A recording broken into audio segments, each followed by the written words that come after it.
अमरजी,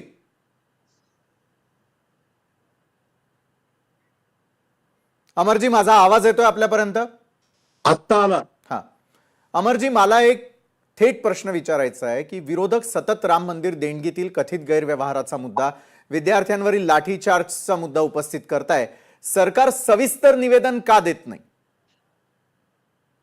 संसदीय कार्यमंत्री किरण रिजिजू यांनी सातत्याने सभागृहामध्ये आवाहन केलेलं आहे की सरकार या सर्व प्रश्नावर चर्चा करण्यास तयार आहे. बरं, हे आपण तपासू शकता. परंतु विरोधकांना कामकाज करण्यामध्ये, चर्चा करण्यामध्ये अजिबात इंटरेस्ट नाहीये. कारण सभागृहाचा आखाडा बनवायचा, गोंधळ घालायचा, कामकाज होऊ द्यायचं नाही. नियोजित जी विधेयकं आहेत, जी देशाच्या विकासाच्या संदर्भामध्ये आहे, तो विकास होऊ द्यायचा नाही. याच्यासाठी विरोधक सातत्याने गोंधळ घालताना दिसतात. सभागृह हे लोकशाहीचं मंदिर आहे, ते स्टेडियम नाही, आखाडा नाही. त्यामुळे त्या सभागृहामध्ये चर्चा झाली पाहिजे. विरोधकांना संधी आहे की त्यांच्या मनामध्ये जे जे प्रश्न आहेत, जे लोकांचे प्रश्न आहेत, जे लोकहिताचे प्रश्न आहेत, ते प्रश्न त्यांनी उपस्थित केले पाहिजे, सरकारच्या आणि संसदेच्या रेकॉर्डवर आणले पाहिजे.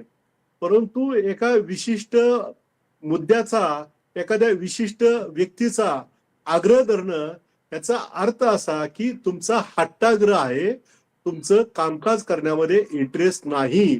संसदेच्या प्रत्येक मिनिटमध्ये साधारणतः 1.5-2.5 लाख ते 3 लाख रुपये सरकारचे खर्च होतात. साधारणतः आतापर्यंतच्या कामकाज न होण्यामुळे सरकारचे अंदाजे 35 ते 30 कोटी रुपये वाया गेलेले आहेत. हा सर्व पैसा हा जनतेचा पैसा आहे.